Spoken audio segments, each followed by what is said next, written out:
एकता में बल है इस पर आधारित स्टोरी। एक बहुत बूढ़ा आदमी था, उसके 4 बेटे थे। बूढ़ा अपने बेटों को लेकर बहुत चिंतित था, क्योंकि सभी बेटे एक दूसरे के विरोधी थे और आपस में लड़ते रहते थे। एक दिन बूढ़े ने उन सभी को अपने पास बुलाया और सभी को लकड़ी का एक एक टुकड़ा दिया और उसे तोड़ने के लिए कहा। सभी ने एक झटके में लकड़ी तोड़ दिया। फिर बूढ़े ने उनको लाठी के कुछ टुकड़ों को इकट्ठा एक साथ बांधकर उनको दिए, लेकिन एक भी बेटा उन लाठियों को तोड़ न सका। अब जाकर उन्हें एकता की ताकत समझ में आई। फिर वे मिलजुल कर रहने लगे। एकता में बल है इस पर आधारित स्टोरी। एक बहुत बूढ़ा आदमी था, उसके 4 बेटे थे।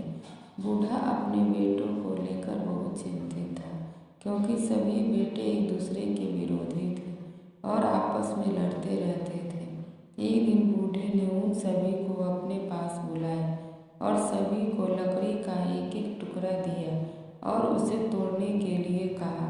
सभी ने एक झटके में लकड़ी तोड़ दिया।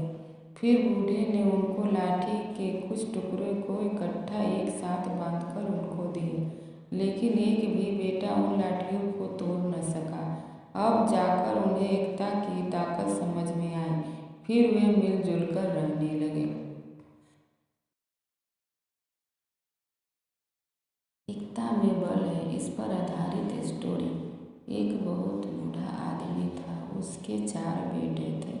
बूढ़ा अपने बेटों को लेकर बहुत चिंतित था, क्योंकि सभी बेटे एक दूसरे के विरोधी थे और आपस में लड़ते रहते थे।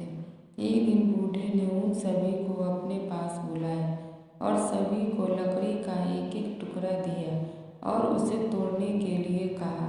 सभी ने एक झटके में लकड़ी तोड़ दिया। फिर बूढ़े ने उनको लाठी के कुछ टुकड़ों को इकट्ठा एक साथ बांधकर उनको दिए, लेकिन एक भी बेटा उन लाठियों को तोड़ न सका। अब जाकर उन्हें एकता की ताकत समझ में आई। फिर वे मिलजुल कर रहने लगे।